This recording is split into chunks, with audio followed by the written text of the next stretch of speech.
Warangal Congress MP అభ్యర్థిగా కడియం కావ్య పేరు ఖరారైంది. ఈ మేరకు కావ్య పేరును కాంగ్రెస్ అధిష్టానం ప్రకటించింది. బీఆర్ఎస్ ఎంపీ టికెట్ కాదని కాంగ్రెస్ లో చేరారు కడియం కావ్య. తన తండ్రి కడియం శ్రీహరితో కలిసి కావ్య కాంగ్రెస్ కండువా కప్పుకున్నారు.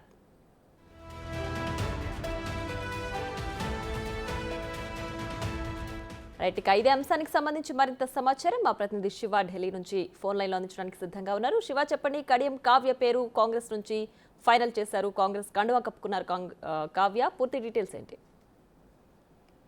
ప్రియా, తెలంగాణలో పెండింగ్ లో ఉన్న 4 లోక్సభ నియోజకవర్గాలకు సంబంధించి ఈ రోజు కాంగ్రెస్ సెంట్రల్ ఎలక్షన్ కమిటీ సమావేశం జరిగింది. ఈ సమావేశంలో 4 సంబంధించి లోక్సభ నియోజకవర్గాలకు సంబంధించి ఖమ్మం, వరంగల్, కరీంనగర్, హైదరాబాద్ ఈ 4 లోక్సభ నియోజకవర్గాలకు సంబంధించి కసరత్తు చేశారు. అయితే ఖమ్మం పెండింగ్ లో ఉంది, మిగతావి 3 ఈ రోజే ప్రకటిస్తారని సమాచారం ఉన్నప్పటికీ కూడా ఈ సిఇసి సమావేశం ముగిసిన తర్వాత సీఎం రేవంత్ రెడ్డి, బట్టి విక్రమార్క మరోసారి కేసీ వేణుగోపాల్తో సమావేశమయ్యారు. సమావేశమైన తర్వాత ఖమ్మం స్థానంపై తుది నిర్ణయం తీసుకున్నట్లుగా కూడా తెలుస్తోంది. ఇక ఫైనల్ గా ఈ 4 లోక్సభ నియోజకవర్గాలకు సంబంధించి ఈ రోజే ప్రకటిస్తారని అందరూ అనుకున్నారు. కానీ అనూహ్యంగా వరంగల్ నియోజకవర్గానికి సంబంధించి మాత్రమే మొదట కడియం కావ్య, కడియం శ్రీహరి కుమార్తె నిన్ననే బీఆర్ఎస్ నుంచి కాంగ్రెస్ లో చేరిన పరిస్థితి ఉంది. ఈ నేపథ్యంలోనే మొదటి నుంచి కూడా కడియం కావ్య కాంగ్రెస్ లోకి రావడం, వరంగల్ సీటు కావ్యకి కేటాయిస్తారని కూడా అందరూ అనుకున్నారు. దానిలో భాగంగానే ఈ రోజు 4 లోక్సభ స్థానాలకు బదులు కేవలం వరంగల్ స్థానాన్ని మాత్రమే ప్రకటించారు. ప్రకటించడంతో మిగతా 3 స్థానాలు ఎప్పుడు ప్రకటిస్తారంటూ కూడా అందరూ ఎవరైతే ఆశావాహులు ఉన్నారో వారందరూ కూడా ఉత్కంఠగా ఎదురు చూస్తున్న పరిస్థితి కనిపిస్తోంది. ఇటు వరంగల్ గానీ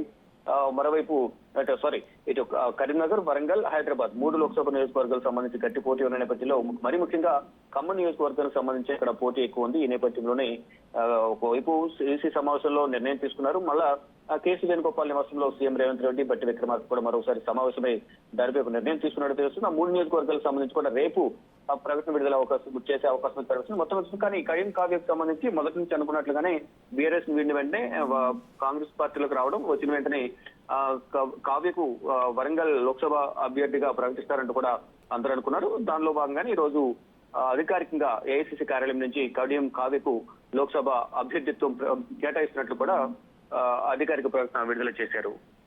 right Shiva, thanks for the updates.